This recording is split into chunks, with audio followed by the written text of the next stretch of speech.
Hello friends, how are you all right जी। यहाँ पे बहुत ज़्यादा फैट जो है वो आ चुका हुआ है। यहाँ पे बहुत ज़्यादा फैट आ चुका हुआ है और पेट के भी यहाँ पे है। सो उसको हम लोग बैठे बैठे भी इस पे काम कर सकते हैं।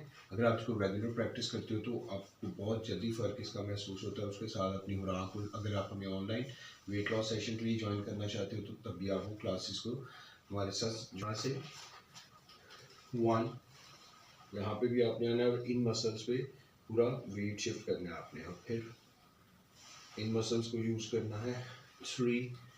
इसी तरीके से आप इसके 5 से स्टार्ट कीजिए, 5 रैप्स से, फिर आहिस्ता आहिस्ता इसको 15 तक 20 तक लेके जाइए और इसके 5 से 10 20 जितने भी आप इसके सेट्स कर सकते हैं आप कीजिए और आप देखिएगा आपको कितनी जल्दी फ़र्क इसमें महसूस आना शुरू हो जाता है। Thank you very much for watching the video.